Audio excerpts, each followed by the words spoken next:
Welcome to the Deep Dive. Our whole mission here is cutting through all the noise. We want to extract those really powerful insights from the sources you share with us and, give you that shortcut to being genuinely well-informed. And today we're digging into something absolutely foundational for impactful entrepreneurship.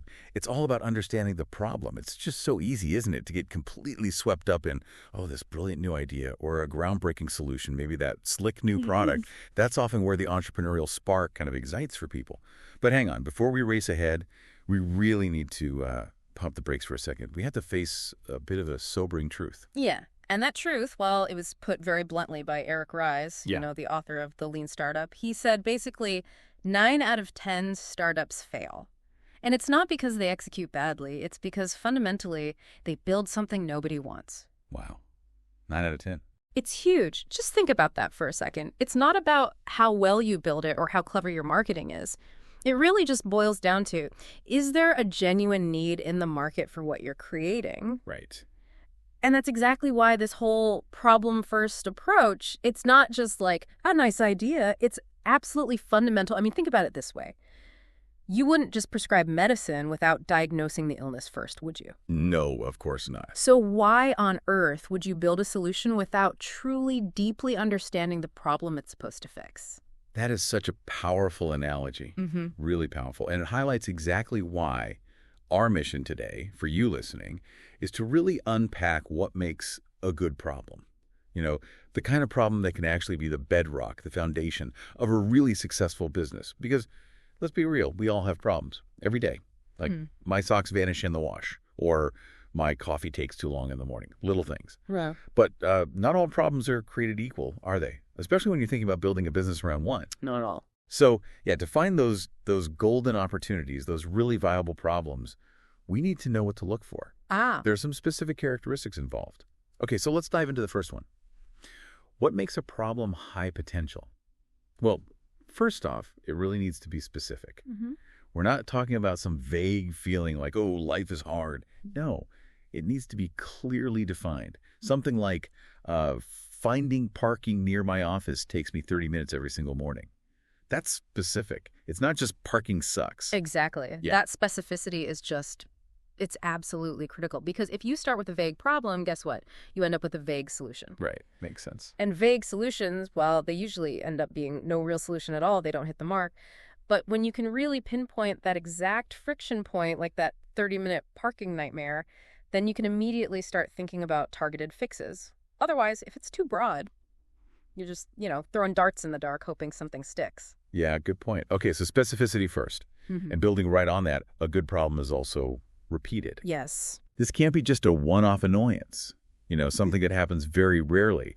If someone only bumps into a problem once in a blue moon, it's probably not a market you want to chase. It needs to be something that happens regularly for people, a recurring headache. That's the difference, isn't it, between like a minor inconvenience you shrug off and a persistent pain. A repeated problem basically screams recurring demand. Ah, okay. Recurring demand. Yeah. I mean, if somebody only needs a certain kind of help, say, once every 5 years, you've got a tiny business and it's going to be very slow going. But if they need it daily or weekly or even monthly, well, now you're onto something that can generate real sustained value. Okay. Specific and repeated. Makes sense. And often those repeated problems, they come with a real cost, don't they? So our next characteristic is that a good problem has to be costly. Costly, yeah. And I don't just mean money here, right? Yeah. It could be costly in terms of time wasted. Oh, definitely time. Or frustration, maybe lost productivity, even like emotional distress. If people are genuinely losing sleep over this thing or, spending hours trying to find workarounds, that's a pretty strong signal. You've really hit on something crucial there. That cost. It shows up in so many different ways. Like, imagine an accountant, right? Spending hours every week manually trying to match up invoices that don't quite reconcile. That is a huge cost. It's lost productivity, sure, but it's also the risk of errors. It goes way beyond just their hourly rate. Good example. Or even just the mental energy, the mental load of constantly worrying about some unresolved issue hanging over your head. Basically, the higher the cost of the problem, whether that's personal cost or professional cost, the more motivated someone will be to actively look for and pay for your solution. Okay, so it needs to hurt enough in some way that people want it gone. Which leads us kind of naturally to the next point. The problem should be shared. Shared, yes. Very important. Does it affect a lot of people? Or is it really just your own personal pet peeve? Because, the wider the audience feeling that pain, the bigger your potential market is. If it's only your specific gripe, well, it's probably not a very robust business idea. Yeah, and this is actually where founders can often trip up. Their own personal problem feels so significant to them. Understandably. Right. They just assume, oh, everyone must feel this way. But you have to check that assumption. Truly valuable business problems, well, they might start feeling quite unique to one person, but when you dig deeper, you often find they reveal these universal human experiences or, common systemic friction points. It's really about spotting those patterns of frustration across a much wider group of people. Recognizing patterns. Okay. And then finally, the last piece of the puzzle. A good problem needs to be urgent. Urgence, yes. Does it need solving now? Or is it the kind of thing people can just put off maybe indefinitely? Because if there's no real immediate pressure to fix it, there's way less incentive for them to adopt your solution. Doesn't matter how brilliant it is. That urgency is what creates the pull from the market. If you don't feel that immediate need to fix something, even if it's kind of annoying, you'll probably just tolerate it, right? Yeah, you live with it. Exactly. But if you're properly stuck, or you're losing money right now, or you're facing a deadline, like today, then you are actively, desperately searching for a way out. That immediate pain point makes people really receptive to solutions. They're looking. Okay, so let's try and tie all those threads together. Specific, repeated, costly, shared, and urgent. Think about the early days of ride sharing. Good one. The problem wasn't just, I need a ride. That's too vague. It was much more specific. It's really difficult and sometimes feels unsafe to try and hail a taxi late at night, especially if I'm in a city I don't know and the pricing feels like a lottery. Right. Very specific pain points. Exactly. And that problem, it was repeated for countless travelers. Yeah. Night after night. It was costly in terms of wasted time waiting, safety worries, unpredictable fares hitting the wallet. It was clearly shared by millions of people globally. And crucially, it was urgent. When you're standing on a street corner at 2 a.m. needing to get home, you need that solution now. Yeah, the urgency is undeniable in that situation. And really understanding that whole bundle, that specific, repeated, costly, shared, and urgent problem, well, that's what paved the way for a whole massive industry.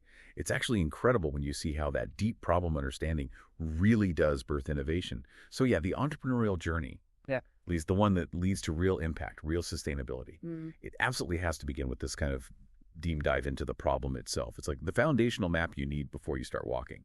But, far too many aspiring founders, they get so caught up in the excitement, the passion. The solution love. Exactly. They just rush right past this absolutely crucial first step. They fall completely head over heels in love with their solution before they've even properly understood the problem it's supposed to be solving. And honestly, believe me, that is just a recipe for heartbreak down the line. It really is. Wasted effort, wasted resources. Totally. Yeah. But this problem-first approach, it's not about, killing your creativity. Not at all. It's about channeling it effectively, making sure it's pointed in the right direction. It's about ensuring that when you finally do unleash your brilliant solution onto the world, it actually lands squarely on a need that people are desperately, maybe even unknowingly, waiting to have filled. Well said. And, thinking about all this, it raises kind of an important question for you, the listener. How might identifying these characteristics, specific, repeated, costly, shared, urgent, sensitive, how might that shift how you look at things beyond just business? How could it change how you approach challenges or maybe even opportunities in your own daily life? Or perhaps in your professional field, whatever that might be. That's a great point.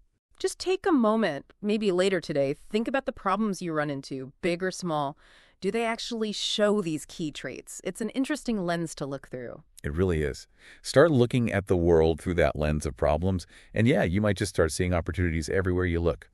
Thank you so much for joining us on this deep dive into what really makes a good problem.